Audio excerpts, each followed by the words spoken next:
Anna, it's good to see you again. Super glad to have you on a chat. Weird times that we're in. Normally, I'd be meeting with you in person, but I thought it would be really cool for all of my friends and connections to meet you and hear a little bit about your story. And congratulations on earning a spot with the Marine Corps bands and getting through the process and getting your boot camp date and all that stuff. I know you're waiting anxiously to start your journey as a Marine Corps recruit and then a Marine. But let's just get started and tell us your name and what instrument you play. Thank you, sir. My name is Ana Paola Rincones, and I'm from Venezuela, Margarita Island. That's my place. Okay. And I play the flute. Awesome. So when did you start playing? How long have you been playing flute? According with my mom, I started when I was 8 years old. Okay. But I think that I have the memory that I started at 9 years old. So, but mom is the best to tell that. So she said it's at 8 years old. So I started at 8 years old. Mom always knows best, it seems. Yeah. Do you did you start playing in school or studying privately, or how did that kind of get started for you? Well, in Venezuela we have right now it's a well-known international system that we call El Sistema. So that means that we have orchestras in every state from our country, right? And in my state, in Nueva Esparta, in my island, we have more than 3 orchestras. So for that time, it was very easy to get access to education, to musical education. So I started in one of those núcleos that they're called, and I started in one of those núcleos. So that's a free education, and you have your instrument, whatever you want. My mom picked that for me. I had no idea about the classical music world. That is the way that you start learning music in El Sistema. Mm-hmm. And she gave me a flute, and I was like, oh, what is this? 3 parts. How do I blow this thing? Yeah. And that's how I started in a núcleo in El Sistema with a flute already picked by my mom. Okay. Well, are you glad she picked flute? I mean, you seem to really enjoy it. Yes, I fell in love immediately. I still remember my first lesson because that was an immediate click that I had with my flute. So that was very, very awesome. And I said, okay, I want to do this for life.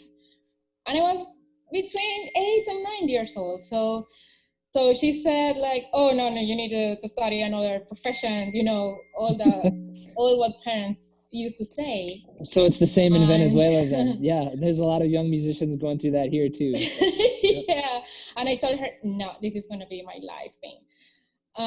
She was like, okay, let's just wait for her to grow up a little bit. And no, I kept my promise.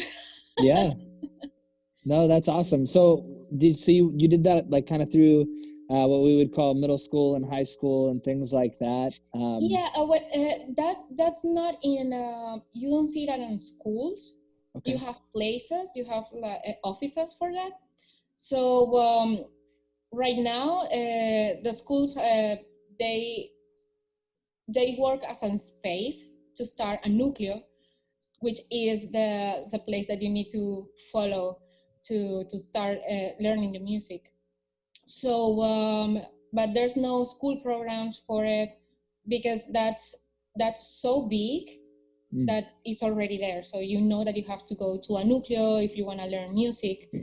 So I was studying. I was in my elementary, and after my classes, I went every day to that núcleo to practice. So you have your private lesson with your teacher, and then you have your ensembles, and then you have your orchestra practicing. So you get to go to the orchestra if you are able to play at least 2 scales. Sure. If you're kind of the higher level player amongst your peers there. Okay. Yeah. Okay, great. So then after high school was over, tell us a little bit about your schooling after high school. What did that look like? Well, that was very fun for me because I was so determined when I was younger that, you know, we were doing these tests to go to college. And in all my mainly points, I was applying for go to the musical college. Mm-hmm. And also, the only career that was a little bit different was foreign languages, just to please my mom and my Okay. dad. They have done so many sacrifices for my family that Sure. I was like, okay, it's fair enough. So let's do this to Yeah. make mom happy. And but I said, I'm gonna do this just if I can continue my career with my flute. Sure. And she was like, oh no, okay, do that, do that first. Yeah. So I decided to move from my island to Caracas, which is the capital of Venezuela. And I started studying foreign languages in college, but I kept continuing my classes with the conservatory.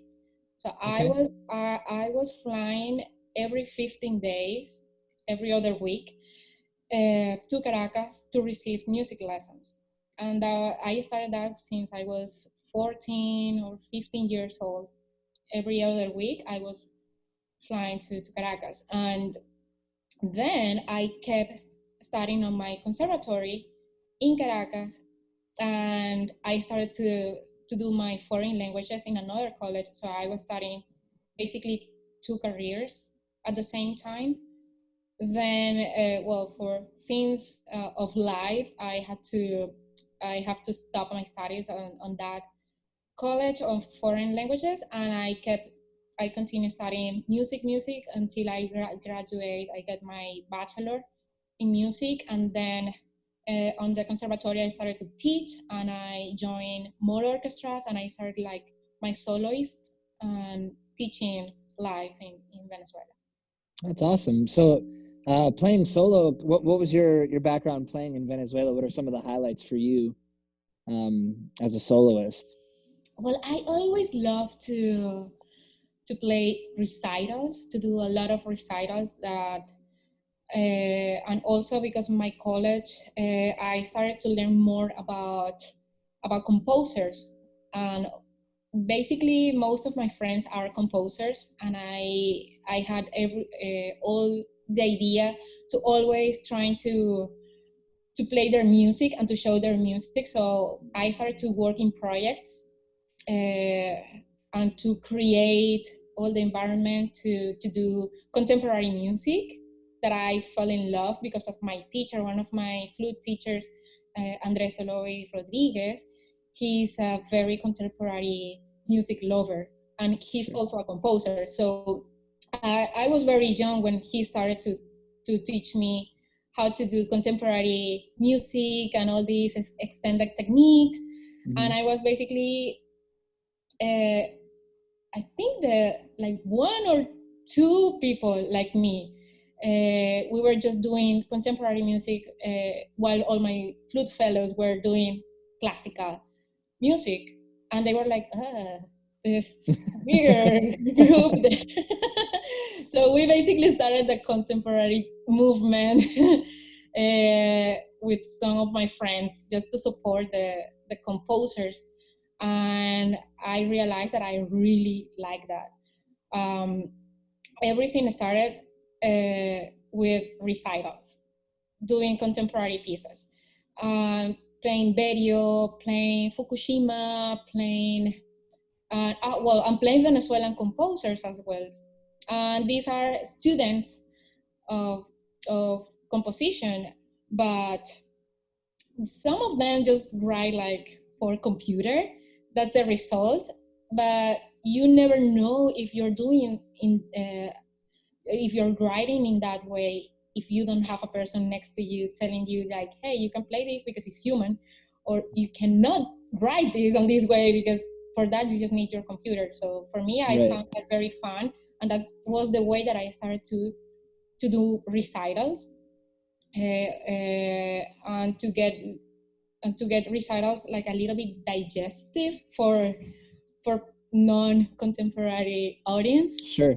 Yeah. And I started to like that in that way. So we used to do a lot of showcases and recitals or concerts. So that came very natural. And every time that I had the time to travel to another state to teach or something, I always look the way to have these little recitals for an audience. So I found that I like it. I really like all that it comes with before playing in front of an audience, which is that time of preparation, that you have to be in a mindset for the moment and to take that momentum and these little nerves that helps you to perform. And you know that in music there's no middles. It's gonna sound good, great, or just bad, and it's gonna be a disaster. So Right. so that moment that you feel that nervousness is the one that I enjoy the most, because I'm always freaking out. Like 1 minute earlier, I'm freaking out everywhere, but then I take that just to breathe, to take a deep breathing, and then to perform, because it's not fair for something that you've been practicing for so long, and at the end it's gonna collapse. We don't want that, but we learn that through the time. And I used to be that person that got very, very nervous before to play, but I really wanted to do recitals. I really wanted to play in the orchestras and to have the solo part that I had for a long time. And I really wanted to experience that, but every time that I had a reference with an artist that I support, that I really admire, I was like, but he seems too nice though. He seems like too calm. I want that. So then you learn that you are playing a role. So you're playing a character, and you have to basically to copy a little bit of that, and to be able to get all the nerves in the right place. And that's what I like, and that's how I started to get more in love of recitals and the concerts. So that's how I started.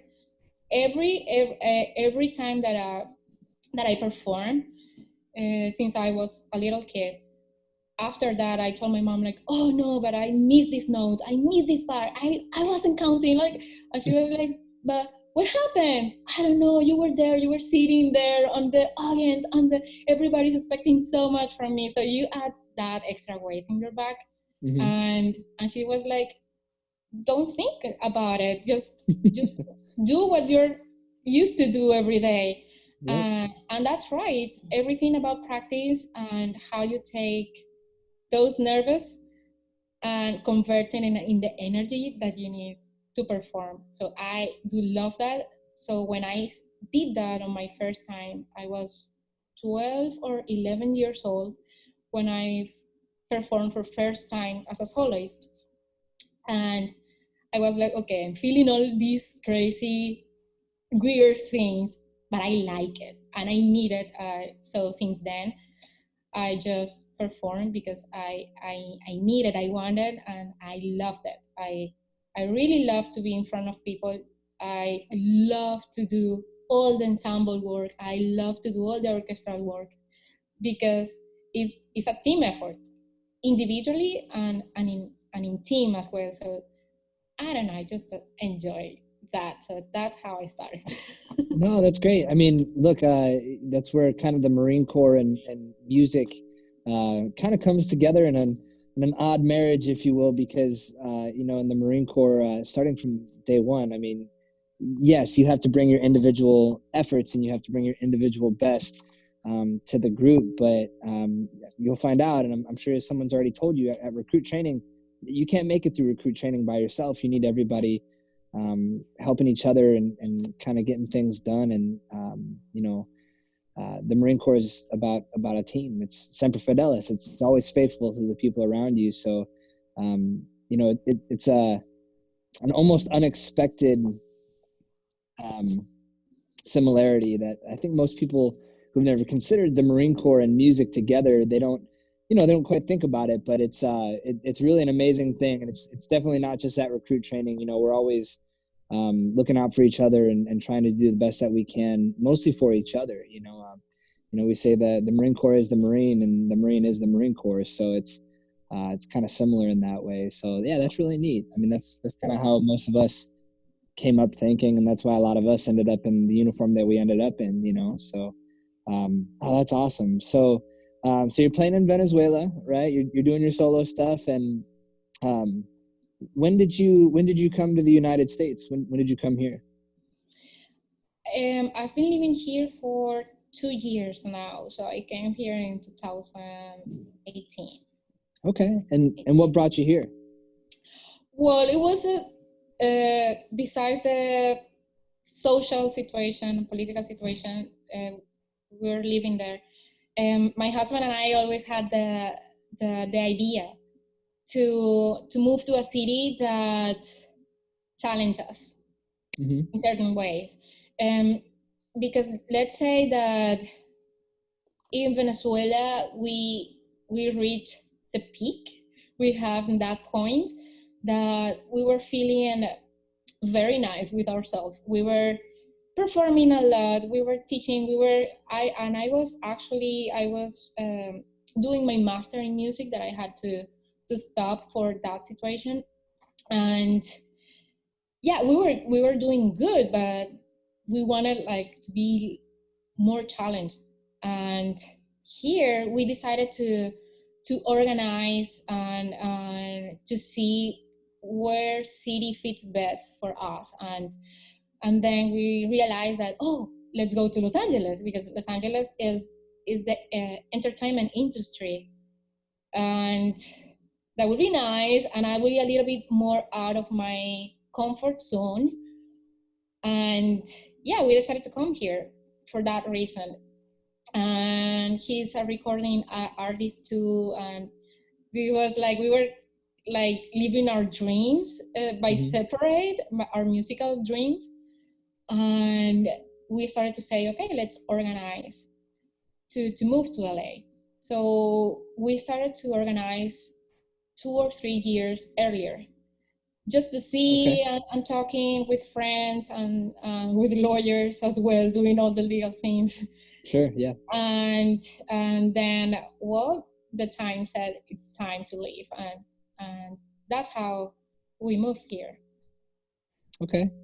So you guys were kind of looking for a new challenge, and figured Los Angeles maybe a bigger pond to compete in over here. And Yeah. it sounded like there were some other things, some hard times, and then you don't have to go into detail if you want to, but it sounded like maybe something that was going on in Venezuela kind of pushed you to the United States maybe a little sooner than you had thought. Do I have that right, or? Yes, that's correct. Because of our political situation, Mm-hmm. things gone very, very bad at that time. So I was very scared about my security and my family, my friends, but it was like too much pressure and I don't want to say trauma, but yes, it was very, very complex, very complicated for everybody, every single person. So for that time, I wasn't judging every time friend of mine or one family says, okay, I'm leaving this country, because we were all having a battle, inside battle. So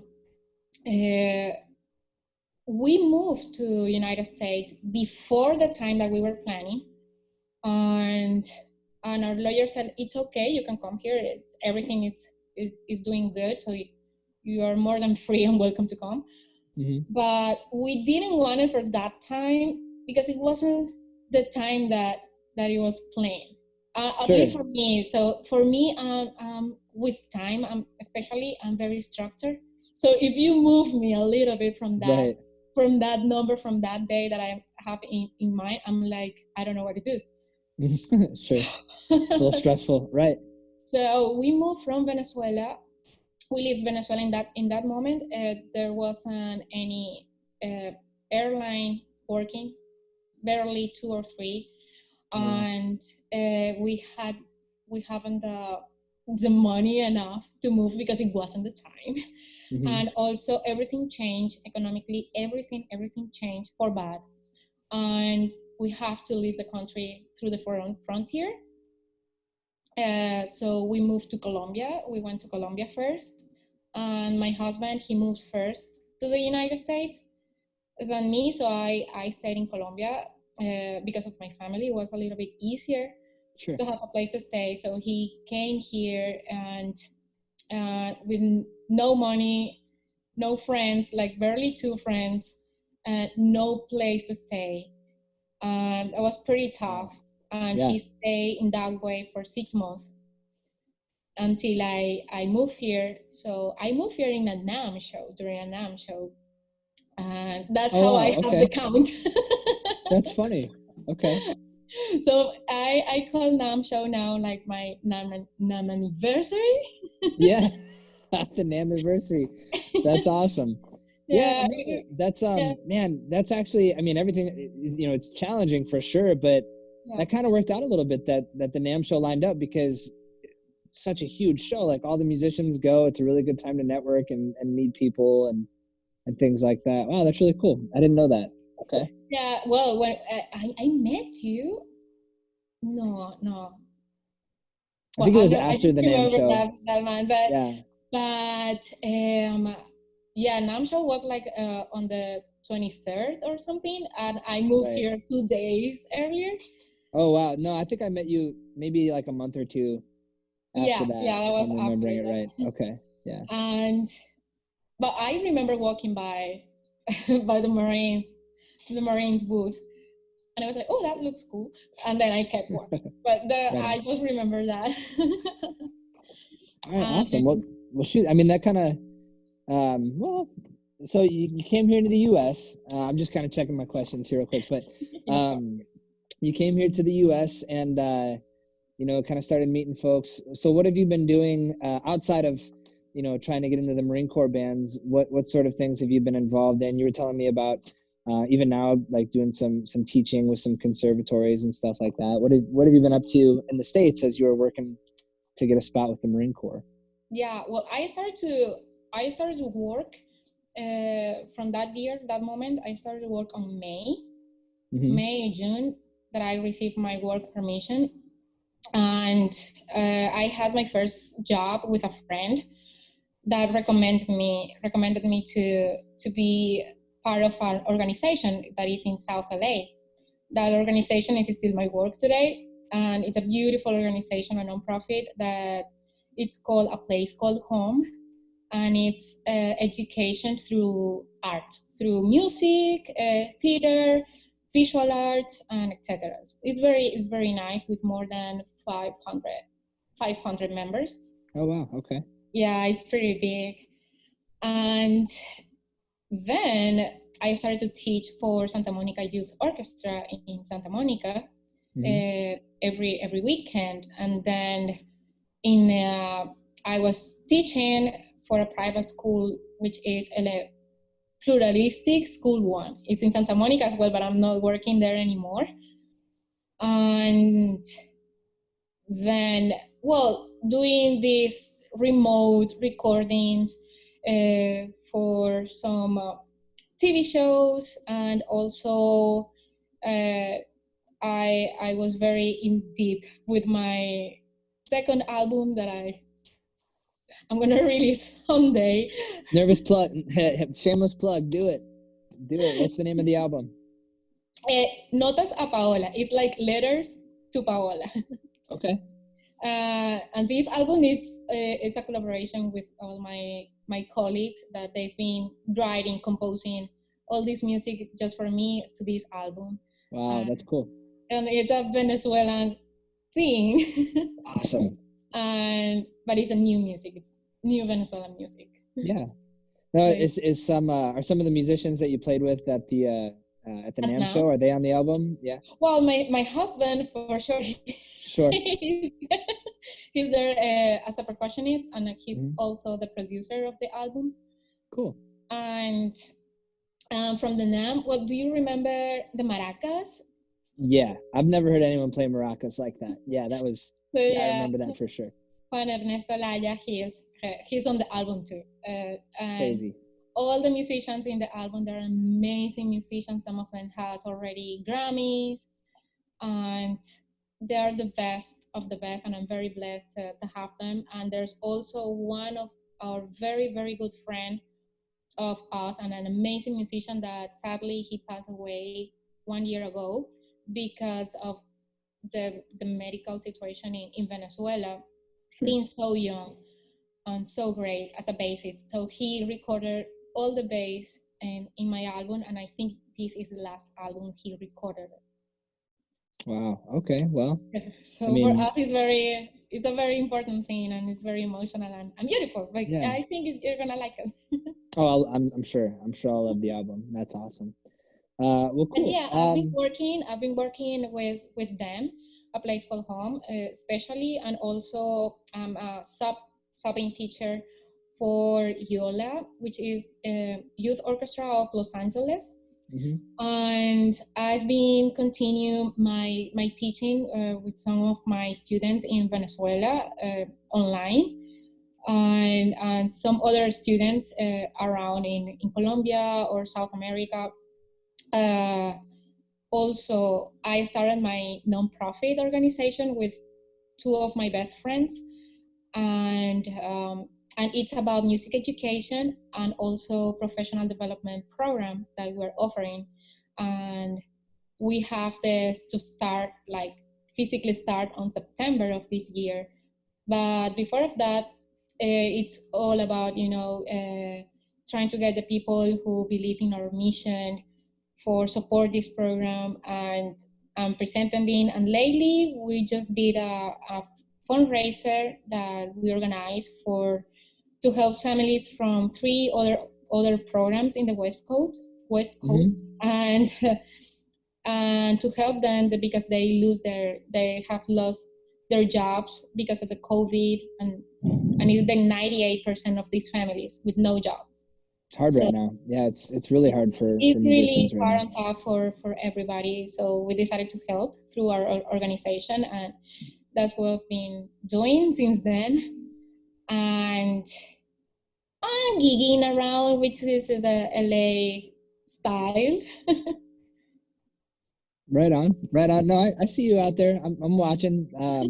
You're doing some cool stuff, Anna. It's fun to watch. I'm glad to have you coming on board with us here soon. But I guess that leads me to my next question. What happened and what got you interested in joining the Marine Corps? Kind of give us that story a little bit after you, because you didn't come to America. I mean, unless you did, maybe, I don't know. Thinking, join a military band, an American military band. So what kind of got you thinking about it, and just tell us that part of your story. Well, everything started on Facebook. Facebook, I was, my husband that day, he was sleeping. It was kind of midnight. And I've been always trying to, once I got my green card, my work permit, I started to look for jobs and to apply for everything. So this page, I saw that post saying, I just read actually because it was big. It says flute and piccolo audition. That's the only thing I read. So I was like, I'm the person for this, flute and piccolo. So I started to write. And I wrote in that moment, Staff Sergeant Waldy. He was the one who posted. And I wrote to him saying, hi, let me know when you need a flute player, and what's the day that you need, because I'm available. Sure. So everything started like that. And he answered right away, and it was midnight. Oh, wow. So I was like, cool, I might get this job. So he said, could you please send me your biography and some videos? Like, yes, of course. So I just sent some YouTube links and my bio, and then he said, like, I need to talk with you tomorrow morning, 9 a.m. And I was so worried for that time because I really had no idea that I was getting into, and I was scared. Actually, I was scared. I was nervous. That's very normal when you don't know anything. And I was just living here. I had like 3 months by that time living, and I told my husband next day at 6 a.m. I wake him up saying, "I'm sorry, I think I did something wrong. I don't know what I did." Oh, no. I was like, it turns out that this guy that I was texting, he's from the military, and the reason of this scared feeling was because of my country that I was living for. And what had happened there, right? Yeah, and let's say that for me, and I think for the rest of my friends or Venezuelans maybe, the military life has changed for us, the image and the way that we see it. So I was like, I think I did something wrong. I don't know. And he said, like, it's okay. We're okay. There's nothing to be worried about. Let's go to that meeting. And there's nothing bad on it. So then we went to that meeting, and because Waldy, Staff Sergeant Waldy said for that time, like, okay, where you live? I'm like, oh my God, he's asking me for my direction, my address. I don't know what to do. And my husband said, like, no, just send your address. It's okay. So, okay, I live here. Oh, okay, there's some Starbucks next to your house. Let's meet there. I'm like, oh my God, he knows that there's some Starbucks next to my house. So we went to that Starbucks at 9 a.m. And this guy comes in uniform with 2 others. Hold on. You said Josh Waldy came in uniform? Is that what you said? Okay, all right. And with 2 other guys on uniform, like, oh, this is like a movie. And then he, with his big smile, he said, like, hey, Anna, how are you? Nice to meet you. I'm Joshua Waldy, blah, blah. And, oh, okay, people. Okay, great. They're humans. Yeah, normal people. Sure. Yeah. So he said, like, oh, I watched your video and I brought my friends here because I want them to explain you in Spanish too. What is this about? So tell me, what do you want to join us? Like join. You said, like, get in there. Yeah, join. Like, oh my God, no, I'm so sorry. I thought it was a gig. Oh my God, what I did wrong. And my husband for that time, he was very confused with the English. So he was like, what's going on? And then he started to explain me everything from Marines, from this military life. And I got to start very interested, because what I liked the most, that was my first impression, is he went there with 2 other colleagues, and they were just there to support him, to send me a message, to give me this message. And I was like, I love that. That's one of the things that I always like about team, and that I learned when I was just a little kid, and I saw that in first sight, and I like that. I like that. And they were like, oh no, it's okay. It is not a gig. It's actually an audition to join the Marines. And I was like, oh, great. And actually, one of my things when I left Venezuela was, I'm not going to join an orchestra. I'm not going to be in an orchestra, because I've done so many orchestral works through all my life, that I'm not going to join that, because I want to be like more challenged. Yeah, you want to do something different. Yeah. Yeah, but basically the Marine Corps band is very different as well. Yeah. And not just because the music that you guys play is, it is because the other things is the fellowship, is the all the team effort. And I said, like, I think I found the thing that I was always saying about being challenged. So this is very cool. Let me try. I'm gonna see. So then Staff Sergeant Waldy invited me to go to Granada Hills offices, and then I had the opportunity to go to Miramar, and I like it. I had that feeling that I said, oh, I want to be here. I love all this. I'm very good with receiving directions. I'm very disciplined as well. But my only, let's say, well, not problem. I don't want to say problem right now, but my only wall for me on this part was the physical training. Sure. So, and the reason is because I've never take this that serious, never in my life. Even when I was studying in high school, I always had the permission to be absent on on sports. Sure. Which in consists the PE in classes. just to be running all the way around the basketball yard, and that's it. But for me, it was like, oh no, I'm a musician. I'm not gonna do that. So I always had the excuse to avoid sports. And even when my mom tried us to be very sportive, that was impossible. I mean, at least for me. And I always found a reason to skip that part of my life. So every time that I tried just to join a gym, I was there no longer than 1 month because I was just dying. Sure.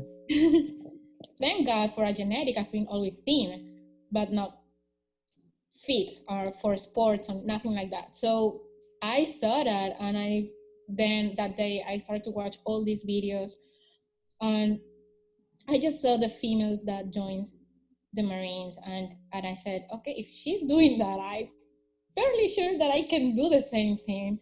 And I wasn't sure about the pull-ups and the running, because for that time, if you send me to run 1 minute, I was really dying. So my husband, we all start somewhere.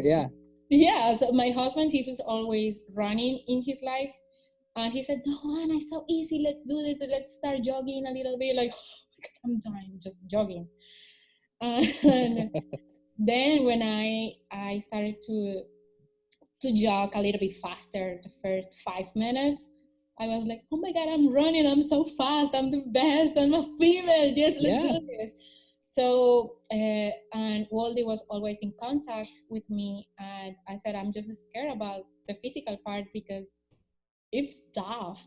It is. And I don't know, the only heavy thing that I've been always lifting has been my flute.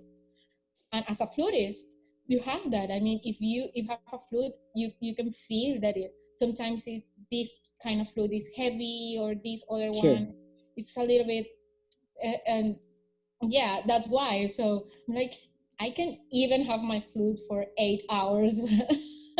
How can you tell me to get this dumbbell for 5 pounds dumbbell? It's impossible for me. So now I'm doing the things that I thought it was impossible. And already, already. This morning I just did my first pull-up, non-assisted. Wow, that's the hardest one, Anna. That's the hardest one. Once you got one, the rest come easy.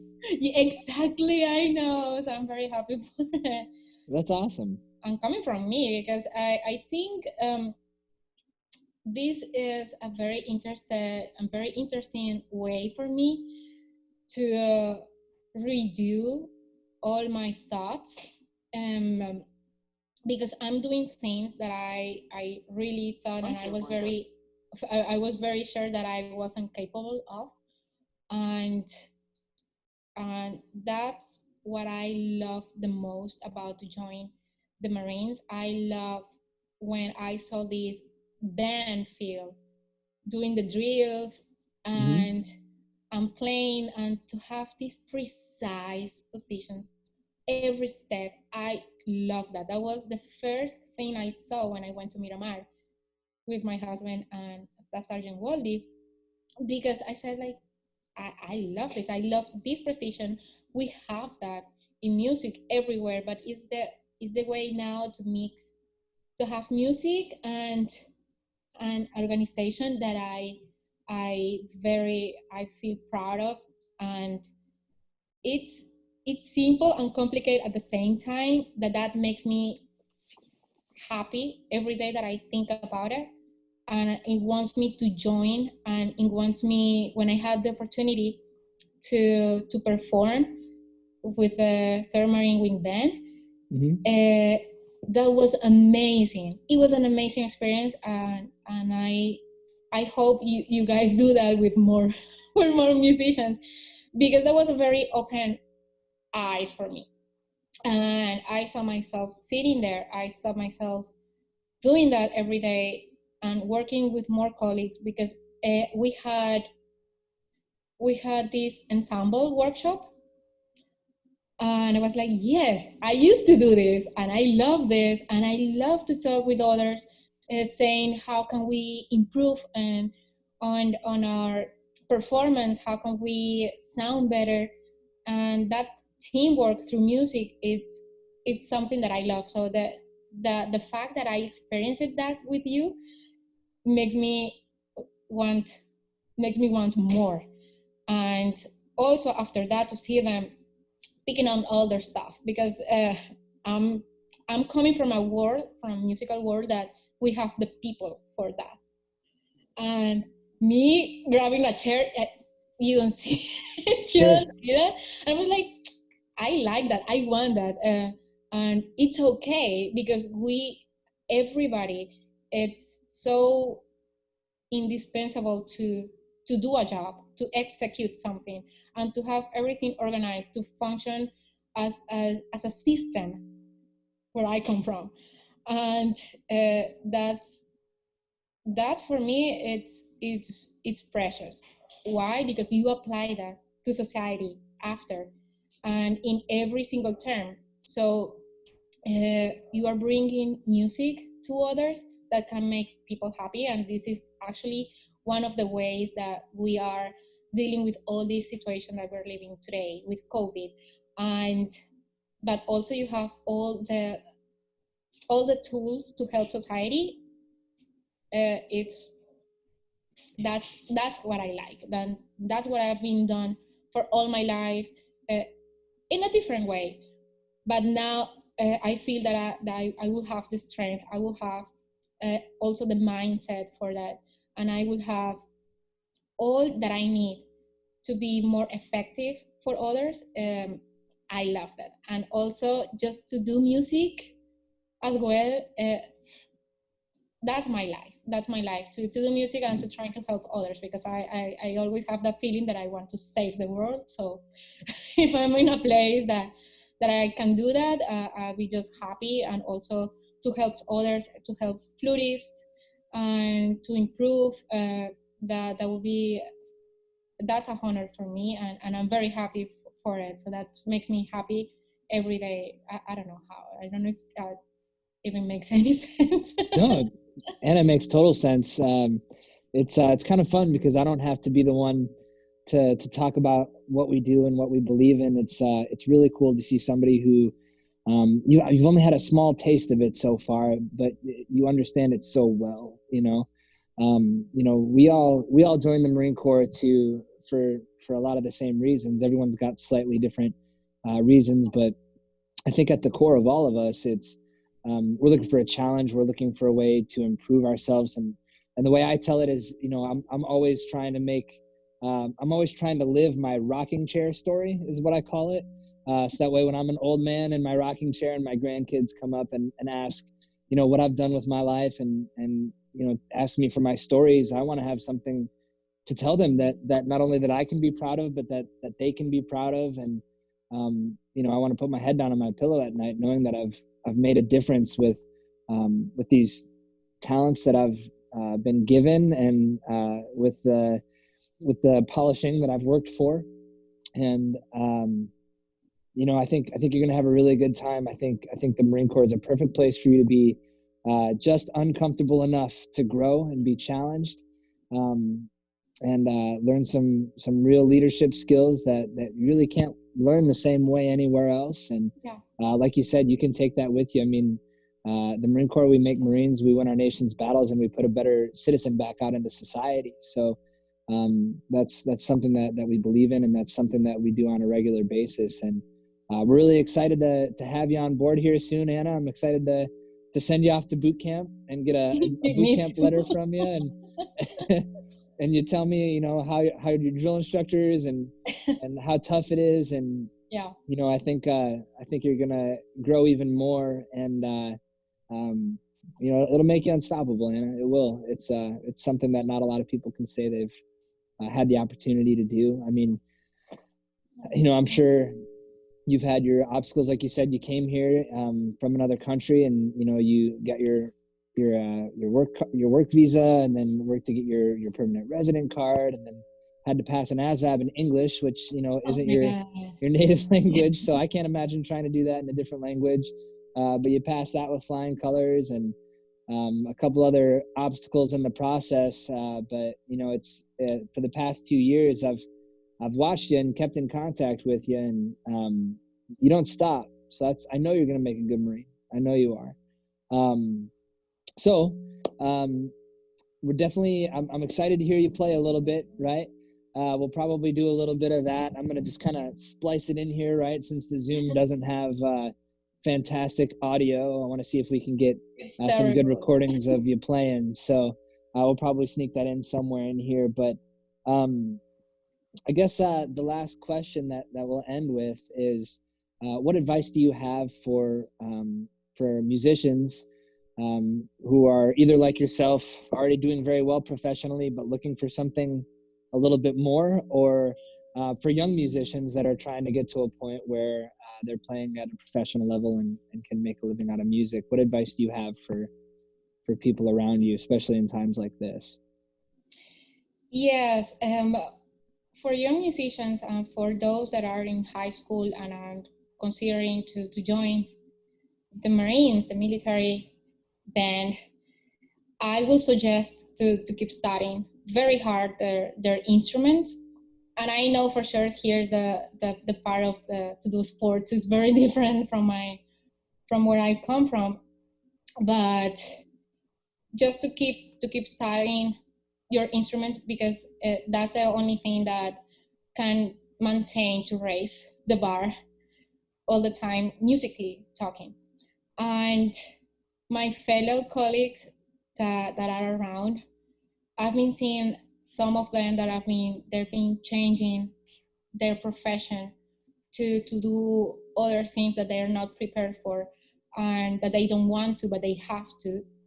And I find this a very nice, a very cool way to be in a place that will welcome you, and it's a place that you will find a family as well, because I'm living a support system that is beautiful and I'm very thankful for.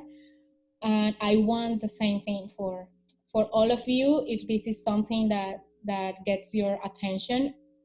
And I will recommend just to knock the door. Nothing wrong is gonna happen. Sure. I tried it myself. And we are just, all of you, you are just people, humans that want the best for everybody. And of course, it's a huge commitment that has to be taken in a very responsible way. But we are all humans with the same purpose, and which is to serve, which is to make music, the finest way of music. And but also you're gonna learn so much about yourself.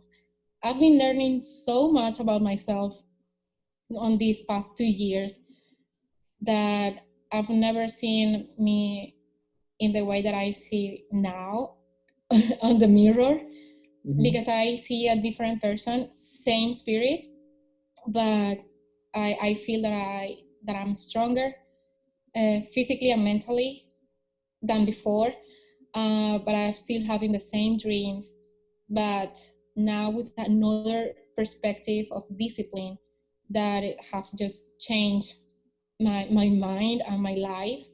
and and I feel respect for every person who joins the military. So if is this something that you want to do, just knock the door. They're gonna be there. They're gonna welcome you, and I'll be here as well to answer some questions for this, because I don't know if people has the same kind of story that I have, but mine is kind of interesting in some way, and I'm just blessed about this opportunity. And you guys saw something in me that I haven't seen in myself, and I'm very honest with that, and I appreciate that, and I take that seriously, and you learn more about you, what you want to keep doing during this time, during the years. And yes, I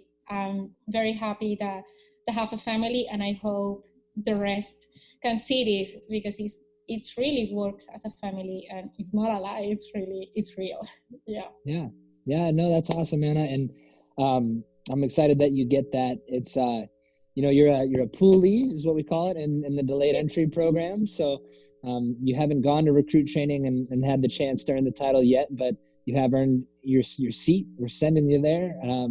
With a musician contract, and just watching the transformation so far, without even having gone to recruit training, just that transformation that you've gone through working with our local Marines and the recruiters up there in Granada Hills, and my buddy Josh, Staff Sergeant Waldy. It's been awesome to watch, and I'm really excited to see what happens on the other end of recruit training, because that's really when you get it, it's in you. So really excited for that, and super glad you took some time to talk with us, Anna. And you said you have a unique story. You do have a unique story, right? But I think there are a lot of similarities driven. I think a lot of young people here are having the same conversations with their parents about, like, hey, I really want to be a musician, and some of the parents with the best of intentions at heart are saying, well, maybe look into something different, and it's kind of tough as a young person to keep pushing towards being a professional musician if your parents are skeptical. So I think that's very similar, and I think being nervous talking to a Marine recruiter for the first time is a very normal thing. You just had the courage to follow through with the meeting and really kind of see what it was all about. And I mean, that's how it is. I think a lot of folks are nervous to talk to a Marine recruiter, but all it is getting the information, learning about who we are and what we do, and giving the recruiters the opportunity, the Marines the opportunity to learn who you are and what you do and what you're about. And if there's a match there, if we think there's a match there, we tell you, and if we don't, we'll tell you too. So it's I think there's a lot of similarities in your story, a lot of differences, a lot of extremes in your story, but I think a lot of the same kind of emotions and thoughts that a lot of us go through, kind of trying to navigate life and find our purpose and see what's going on. And all you can do is take the next best step in front of you and live your life. Don't look back. So we're really excited to have you on board, Anna. And thank you, sir. Like I said, I'm super excited to hear you play again. I'm super excited to see you graduate in a set of dress blues here shortly. But yeah, let's keep in touch, and I'll probably post my handle and Anna's handle somewhere in here in post-production, so that you guys can reach out and ask questions. But yeah, Anna, once again, thanks for your time, and we'll chat soon, okay? Yes, sir. Thank you so much. All right. Have a good one. You too.